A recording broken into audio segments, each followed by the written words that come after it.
পহেলা বৈশাখ মানেই প্রাণীর উৎসব। পর্তুগালের রাজধানী লিসবনের আলভিতো রিক্রিয়েশনাল পার্কে আয়োজন করা হয় বর্ণাঢ্য বর্ষবরণ অনুষ্ঠান। বাংলাদেশি ফ্যামিলিজ ইন পর্তুগালের আয়োজনে অনুষ্ঠিত বর্ষবরণ উৎসবে প্রবাসী বাংলাদেশি অংশ নেন। সে সময় প্রধান অতিথি হিসেবে উপস্থিত ছিলেন পর্তুগালের প্রবীণ কমিউনিটি ব্যক্তিত্ব রানা তাসলিম উদ্দিন।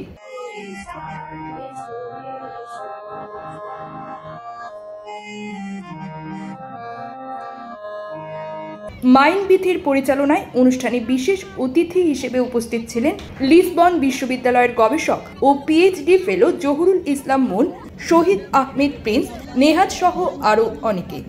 আয়োজকদের মধ্যে ছিলেন মাইন, রাহিমুন ফেরদৌসি, রিহাজ, বনি, নয়ন ও রাফি, যারা সম্মিলিতভাবে সফল করেন। অনুষ্ঠানে ছিল শিশু কিশোরদের বিভিন্ন ধরনের বাঙালি সংস্কৃতির ঐতিহ্যবাহী খেলা এবং নানা রকমের সাংস্কৃতিক পরিবেশনা। মেলায় ছিল হস্তশিল্প, ঐতিহ্যবাহী পোশাক ও দেশীয় খাবার।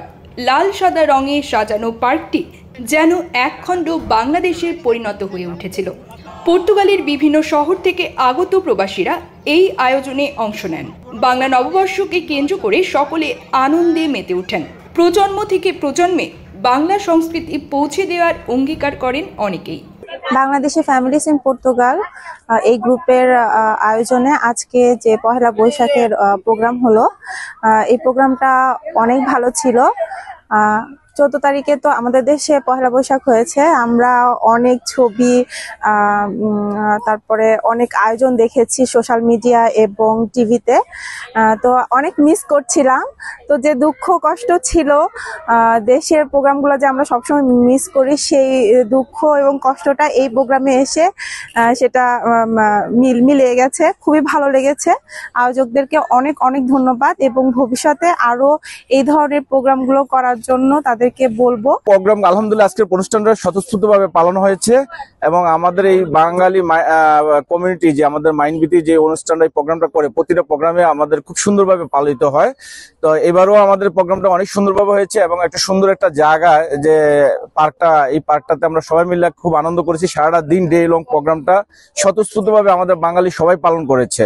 তো ইনশাল্লাহ সামনে আরো যে অনুষ্ঠানগুলো হবে বা যে দিবসগুলো হবে, সবাই আমরা এভাবে একসাথে অংশগ্রহণ করব।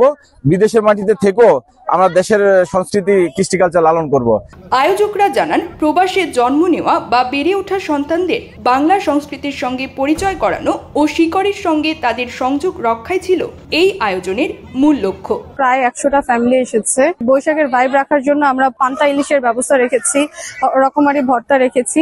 আমাদের এখানে খাবারের মধ্যে ছিল ইলিশ মাছ ছিল, 5-6 আইটেমের ভর্তার আইটেম ছিল, বেগুনের ভর্তা ছিল, তারপর আপনার শুটকির ভর্তা ছিল, টমেটোর ভর্তা ছিল, আলুর ভর্তা ছিল, তারপর আপনার ইলিশ মাছ ছিল। এটা হচ্ছে বাঙালির ঐতিহ্য। তো পান্তা ভাত ছিল, গরম ভাত ছিল, শুকনা মরিচ ছিল, তারপর গরুর মাংস ছিল, মুরগির মাংস ছিল। মোটামুটি যত আইটেম বাঙালি খায় সব আইটেম আছে আমাদের প্লেটের মধ্যে আছে, সব আইটেম। আয়োজনটা সব মিলে অনেক সুন্দর ছিল, গোছানো ছিল, যদিও ওয়েদারটা একটু ভালো ছিল না। তো সব মিলে ভালো লেগেছে। আর হ্যাঁ, আশা করবো প্রতি বছর এই ধরনের প্রোগ্রাম আয়োজন হবে, আমরা অ্যাটেন্ড করবো, ইনশাল্লাহ এনজয় করবো।